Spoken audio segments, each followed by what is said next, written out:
I want you to think about the last time your dog chose to leave the room you were in, not to get water, not because something startled them, just got up, walked out, and settled somewhere else. Did you notice? Did you wonder why? Hold up a single dog leash, unclipped, hanging loose in one hand. We spend so much energy worrying about whether our dogs love us. We almost never stop to ask whether our dogs trust us. And those two things, love and trust, are not the same thing in their world, not even close. Here's what makes this genuinely hard to talk about. The things that slowly push a dog away. They don't look like neglect. They don't look like cruelty. They look like a completely normal Tuesday. They look like correcting them in front of guests, like pulling them back from something they were sniffing, like saying their name so many times in a frustrated tone that the sound of it starts carrying a charge they didn't ask for, and the dog doesn't file a complaint. They don't confront you. They just slowly, quietly, in ways so small you'd have to be specifically watching for them, start choosing distance.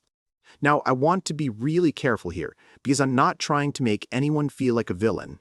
Actually, wait, let me say that differently. I'm not careful because I want to protect feelings. I'm careful because the truth is genuinely layered. These myths survive because they make complete sense to human eyes. They just don't translate. Pause, let it sit. And a myth that makes sense is the hardest kind to let go of. 5 myths today. Fewer than usual. But these 5 are the ones that cut deepest, because they're all hiding inside things that look like good ownership.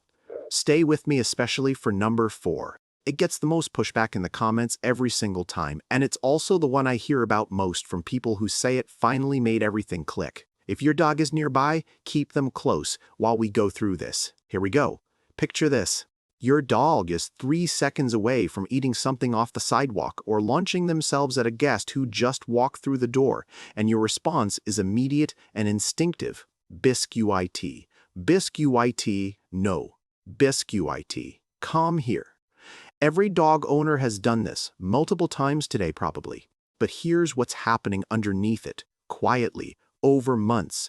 Their name stops being a neutral sound, a sound that just means, hey, look at me, I want you, and starts carrying a charge, a low-level tension.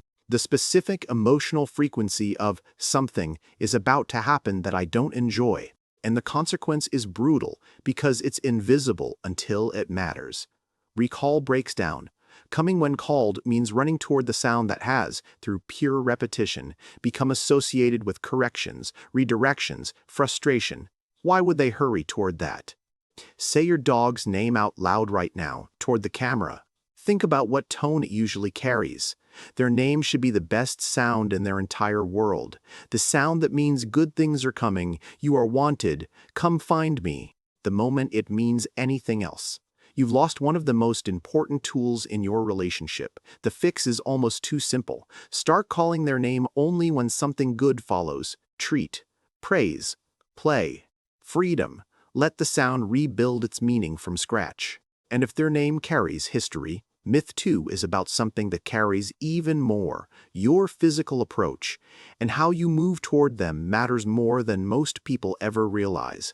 The instinct when a dog is doing something wrong, or when you want to greet a nervous dog, or even reconnect with your own dog on a tense day, is to move toward them straight on, head first, eyes forward, full body, direct approach. In human social language, that reads as engagement.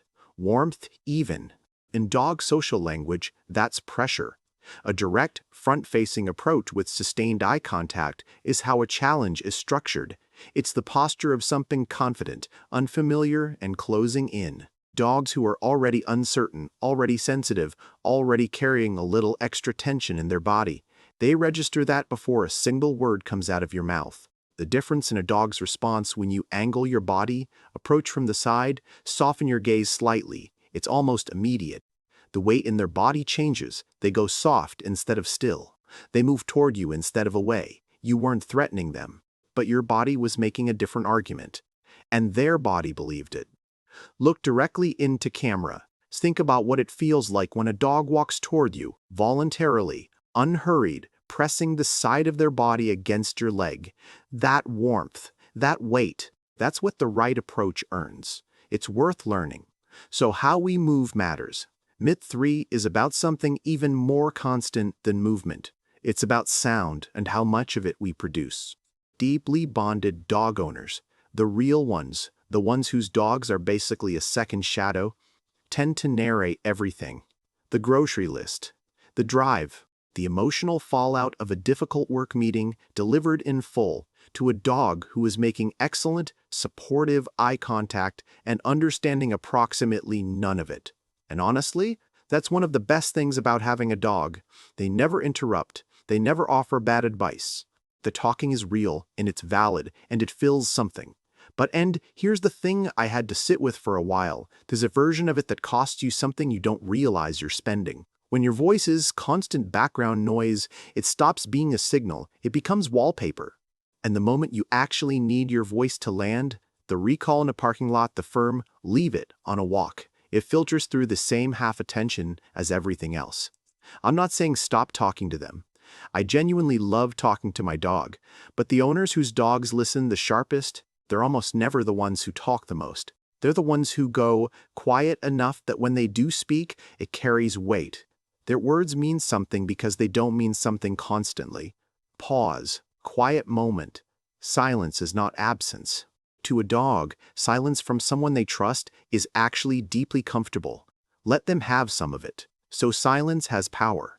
Myth 4 is the one people argue with me about most, and it's about something that feels like the most natural expression of love there is. Longer than feels comfortable, let that title land. The hug, the full wraparound, both arms, chin resting on the top of their head, the thing you do at the end of a long day or when they're just too soft to resist. It feels like the purest thing you can do. And it is, for you. For the human in that hug, it's everything. For most dogs, being hugged means their front legs are pinned, their escape route is gone, and a large creature has wrapped itself around them from behind. The dogs who tolerate it well, and many do, genuinely, have learned over time that it ends, that nothing bad follows, that this is just a thing their person does. But tolerance is not comfort, and they are not the same thing. The tell is always in the body during the hug, the slight stiffening, the whale eye, that roll of the eyeball toward you while the head stays still, the mouth going closed and tight, the absolute frozen quality of a dog who has learned that stillness gets them through it fastest. They let you do it because they love you, not because it feels good. Stay quiet for a beat. There are dogs who genuinely enjoy close physical contact, leaning, pressing, sleeping across your feet. That contact is chosen, and chosen contact is everything. The question isn't whether to be close to them, it's whether the closeness is on their terms. Even our most loving gestures carry information we didn't mean to send. The last myth, number 5, is the quietest of all, and in some ways, it's the most important. There's a version of dog ownership that gets called relaxed, flexible, go with the flow. The owner who doesn't sweat the small stuff, who lets things slide, who picks their battles and, honestly, most days, doesn't pick many battles at all. And in moderation, that's fine. Life is long and not every correction is worth the energy. The problem arrives when letting it go becomes the consistent pattern, when your dog genuinely cannot predict which behaviors will be met with a response and which will get nothing. When the rules exist in theory but don't show up reliably enough to be real, a dog who can't predict you can't fully trust you. Because trust, at its most basic, is just a reliable pattern that repeats. It's the quiet internal knowledge that I know how this world works and I know what my person does. When that pattern scrambles, when the same behavior gets a correction on Monday and gets ignored on Friday, the dog doesn't decide you're flexible. They decide you're unreadable, and an unreadable person is exhausting to live with. You don't have to be strict. You don't have to be rigid or joyless about any of this. You just have to be the same person 2 days in a row. That's genuinely it. That's the whole ask. Take up the unclipped leash. Hold it loosely. Look at it. An unclipped leash doesn't hold anything. It's just a thing you carry. That's what trust actually looks like when it's working. It's invisible. There's no tension in it. Nothing pulling. Your dog stays close not because they have to, not because something is attached, but because close is where they decided they want to be. The 5 things I walked through, they're not verdicts. They're just places where the line between you and your dog picked up a little friction. And friction, once you can actually see it, is the easiest thing in the world to start reducing. You don't have to rebuild everything. You just have to start speaking a little more of their language. A little more quietly, a little more consistently, a little more honestly. Clip the leash, take the walk tonight, and let them lead for once. See where they take you. Set the leash down slowly. Silence. Fade.